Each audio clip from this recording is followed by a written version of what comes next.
I just dyed my hair.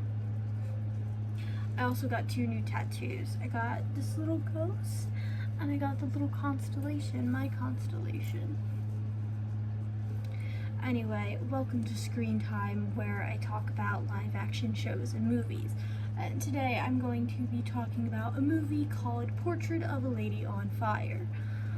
I was introduced to this movie through a YouTube video I watched called The Lens of the Lesbian Gaze.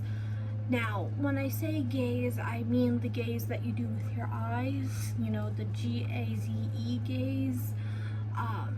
I made a video once where I mentioned the male gaze briefly, and people thought I meant, you know, G-A-Y-S, you know, the gaze, not the gaze. So I had a very hateful comment selection because I mentioned the male gaze and wasn't clear that I meant the G-A-Z-E gaze. I then had to make a video issuing an apology and an explanation, and then I got yelled at for apologizing. So yeah, every time I talk about the male gaze or the female gaze, I will make a PSA saying which gaze I'm talking about. Anyway, I was watching a YouTube video called The Lens of the Lesbian Gaze. It was a while ago, and I learned about the male gaze, the female gaze, and lesbian movies that are made by men for lesbians versus by a lesbian for lesbians. And in this video, the person mentioned three movies. Blue is the Warmest Color and The Handmaiden by men for women, and then Portrait of a Lady on Fire was the example for women,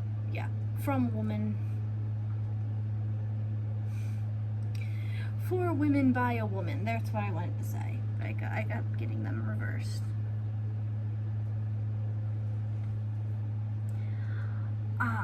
I got really curious about Portrait of a Lady on Fire. It is about art. It is about painting. I am an artist, and so I set off to look for where to watch it, and I found out it was on Disney Plus of all things. So I started watching, and the first thing I noticed was it's not in English. It's in French. But our story begins with our main character, Marianne, posing while teaching in art class. She's very still, but also giving criticism. We see her students are all women, and seeing their hair being super tall and their dresses being super puffy, I assume this takes place in the 1800s. I'm not very good at guessing time periods based off of, like, clothes. Unless it's, like, very obvious.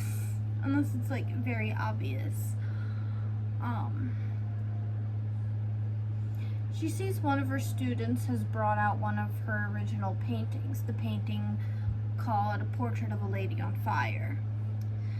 The art teacher, Marianne, then thinks back to when she did the painting. She's now on a boat on the way to a remote island. She ends up accidentally dropping her stuff overboard and then having to go overboard after it. Now soaking wet, she's back in the boat, and eventually she makes it to the island. On the island, don't fall. On the island, there is a little house. She knocks. A maid answers. The maid takes her in and starts a fire for her to warm up and dry off. She begins taking off parts of her dress to dry off. Eventually we see her take her canvases out, puts them on both sides of the fire before sitting in front of the fire. She is bare and she's smoking a pipe, and I actually had to pause it. And not for the reason you're thinking. During this entire movie, in the back of my mind, I kept thinking about the YouTube video I saw talking about the lesbian gays. And in it, it mentions how in A Portrait of Lady on Fire, no one is ever all propped up and posed for the audience. They're always in actual positions that people would actually sit in when not being filmed. And the scene right here was actually the first time I saw it.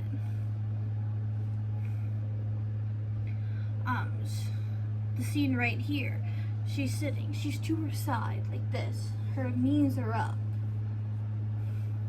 Her knees, yeah. The scene right here of her smoking a pipe. Her knees are up, her back is hunched over a bit, her shoulders are turned in, her hands are in front of her chest as she holds her pipe.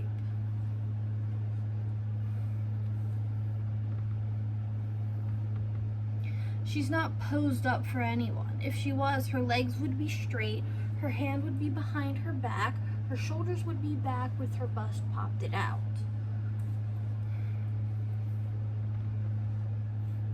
I can't think of a single movie, like, right off the top of my head that has such natural posing. I mean, I'm sure there's some out there, but I can't think of one that I've seen just off the top of my head that just has the women just sit and exist. Most directors would have taken the opportunity, because she is bare, to pose her up and prop her up for the audience. Yet she isn't. Even in scenes that aren't meant to be arousing in some movies, take the time to prop up and pose their women for whatever reason. There's an ad.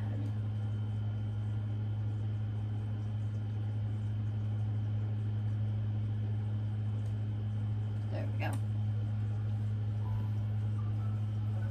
Even in movies that aren't meant to be, like, arousing, sometimes they will take their time carefully propping up and posing their women characters so they can be appealing, because it's that appeal that puts people in seats at the theater.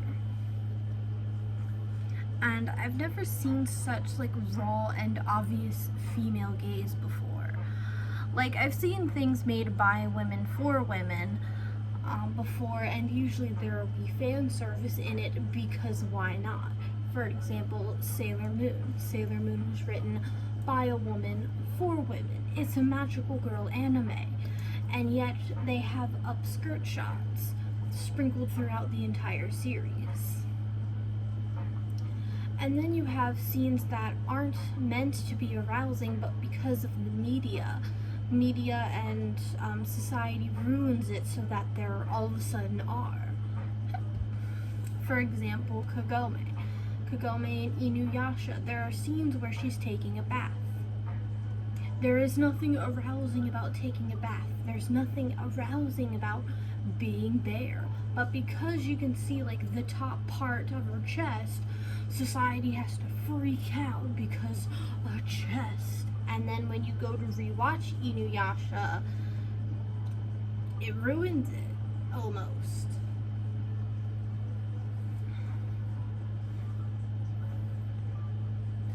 And maybe it's just me, because I'm an artist, but there's something beautiful about humans just existing and having fun and not having to worry if they look good or not, which is becoming more rare and rare.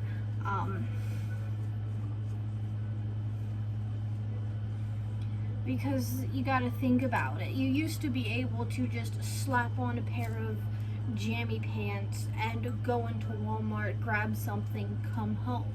You can't do that anymore. People have phones now.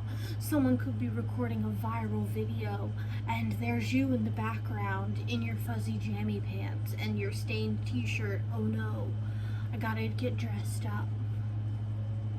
I gotta put makeup on before taking the trash out because I'm gonna be outside. Somebody might say hi to me.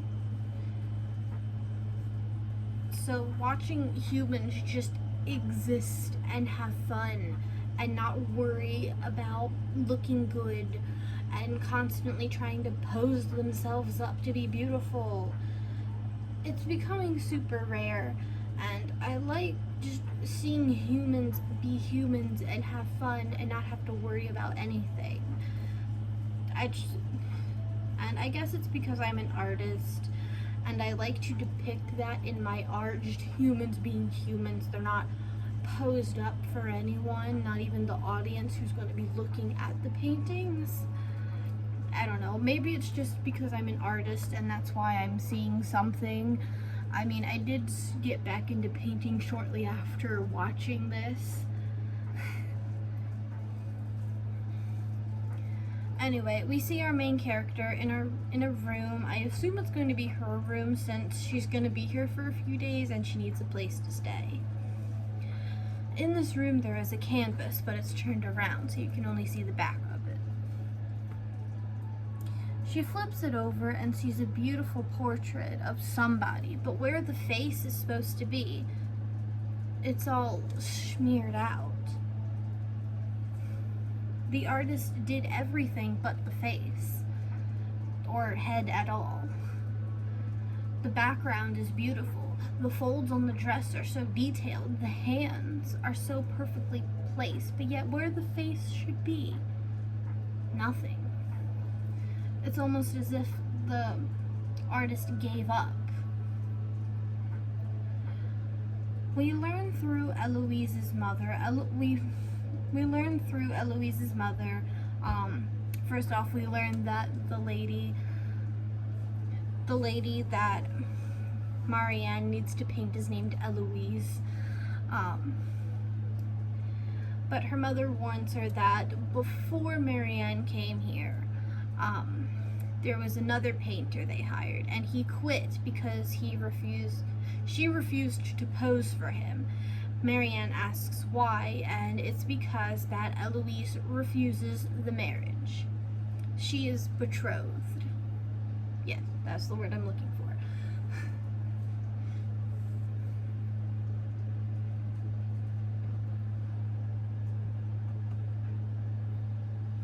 And she refuses to be betrothed. She doesn't know this guy. She doesn't like this guy. But she has to marry him. Her mother says you must paint her without her knowing. That's the only way to get the portrait done. We finally see Eloise, but it's only from the back. Yeah, our first time seeing Eloise, and it's only from the back. She runs from the house, stopping just right before going off the cliff. She turns around. She turns to see Marianne, and we see her face for the first time. Marianne immediately starts studying her face, or at least tries to. By the end of the day, she's whipped up a few sketches and tries to start painting, but she's having trouble. It is hard to paint when the person you're painting isn't right there in front of you.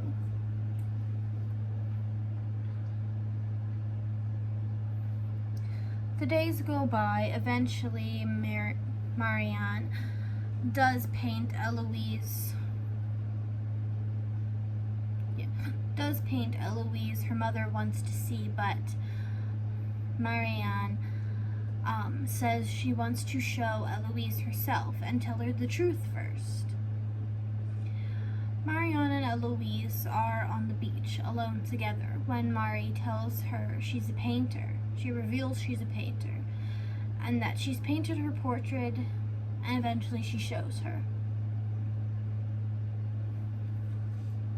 Eloise doesn't like it, and it doesn't look like her very much. But then she was painting from memory, so it isn't going to look like her very much.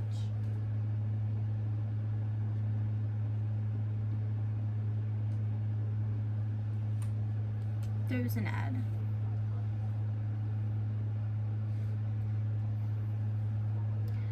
Mari then smears Eloise's portrait face when she's alone with the painting. And then the mother comes to look at it. She sees the smeared portrait. She doesn't like it and tries to fire Marianne, but Eloise says no. I will pose for her. Eloise's mother is surprised and reveals that she's leaving in 5 days. She's leaving in 5 days. When she returns, she's leaving for 5 days, not in. She's leaving for 5 days, and when she returns, the portrait better be finished. And she will be the judge on how good it is instead of Eloise.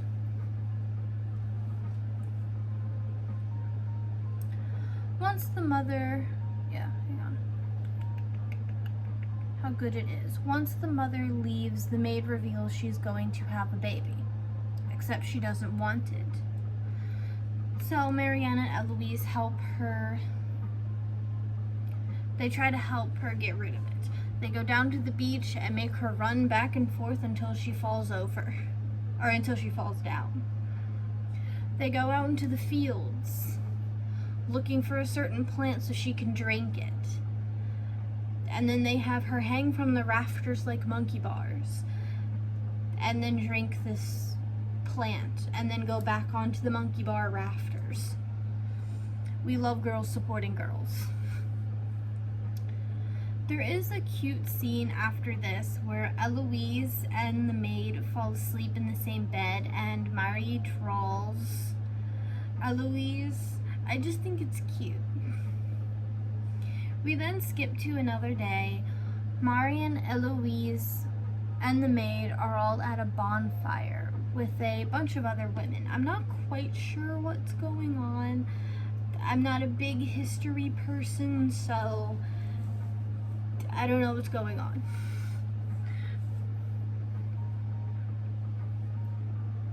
But all the women start singing and Eloise tries to walk. She walks away from the fire, but her dress lights on fire, but she doesn't notice at first. She's too busy looking at Mari. Mari then sees the inspiration for what would be Portrait of a Lady on Fire.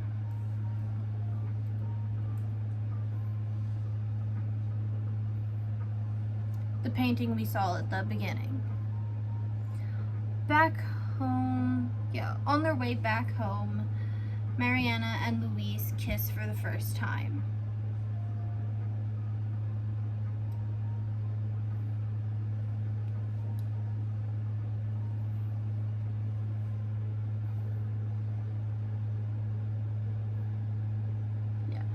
On the way home, Marianne and Louise kiss for the first time. Scared, Louise runs off.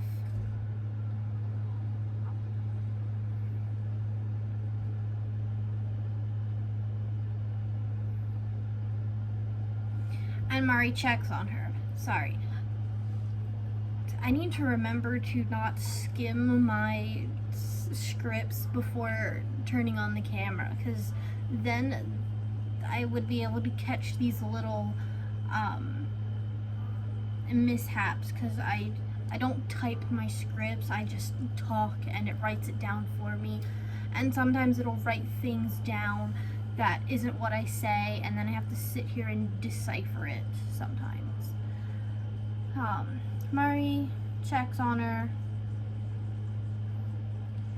Eloise admits she's scared, and then Mari comforts her. The next day, the maiden makes an appointment to get rid of the baby, and she wants both girls to come along. They do. Then later that night, Louise poses herself in she poses herself in the maid and asks Mari to paint them the next day. Louise and Mari are back in the art room trying to paint Eloise's portrait. They get distracted by each other, and although you don't see anything, it's very obvious what they've done. So they're in the art room trying to get the portrait done. They end up getting distracted by each other, and then it just kind of skips. You don't see anything, but it's very obvious what they've done. In the next scene, we see both women bare but wrapped up in a sheet, and again, both women are bare, but they're not posed up. They're laying, cuddling each other, like how two people would cuddle each other anyway. And, hang on, they are not posed up, they are there. They're not exposed for the audience to see. This scene, I feel as though you can see more of what I was talking about when I was talking about the fire and pipe scene. Because Eloise has this plant stuff.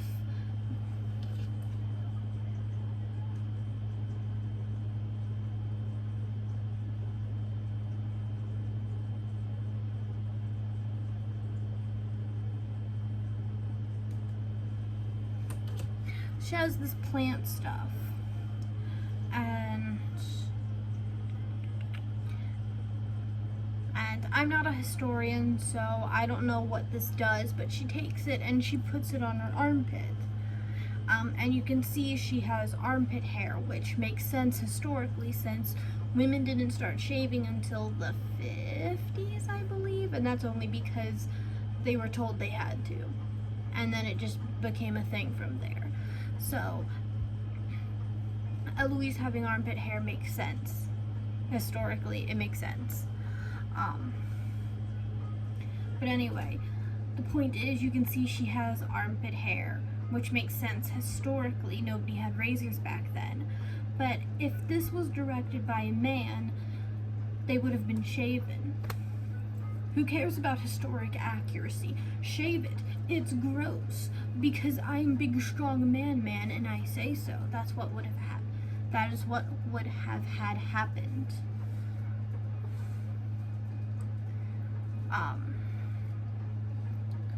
She would have had to shave it anyway, because men think armpit hair is disgusting. And they think the only hair women could have can be on their head and their eyebrows. That's it. Except they have armpit hair, so how gross is it really? Which is why Eloise showing off her hair is very important to this scene. It just drives what I said earlier. They are not here for you. They're not here for the audience. They're not here for any gazes of anybody. They are here for each other, and that's it.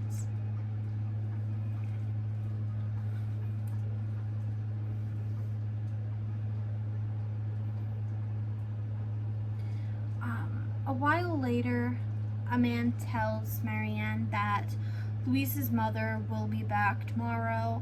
Mari tells Eloise the bad news, and once her mother is back, it's over. Eloise would be married to a man she's never met, and Mari will have to go home. Marianne ends up making a little portrait of Eloise for herself, and it ends up looking more beautiful than the big portrait she made for the stranger that Eloise is betrothed to. Louise wants a portrait of Mari.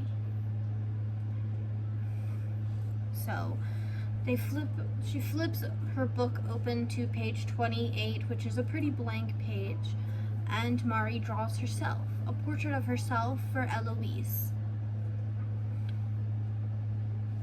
They sleep in the same bed one last time, and the next morning, Eloise's mother is back. She likes the portrait, pays Mari, and both women go their separate ways. We time skip back to where the movie began.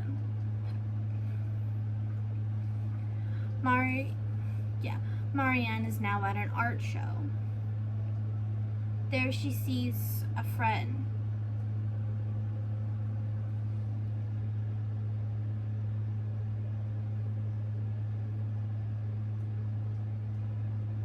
Okay. Mari is at an art show. There she sees a portrait of her love, Eloise. In the portrait next to Eloise is a small child with blonde hair. Years have passed. Eloise is now married to some stranger that we've never met and was forced into having a child. The child looks almost exactly like Eloise. Same hair, same eyes.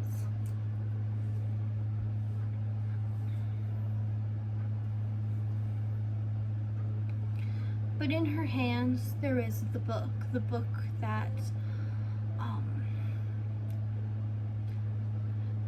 that Mari has drawn in. And you can see her fingers are in between some pages. The book is slightly flipped open and you can see 28 on the page. This was Eloise's way of telling Marianne, I still have the page, I still have the portrait, I still think of you, I still love you.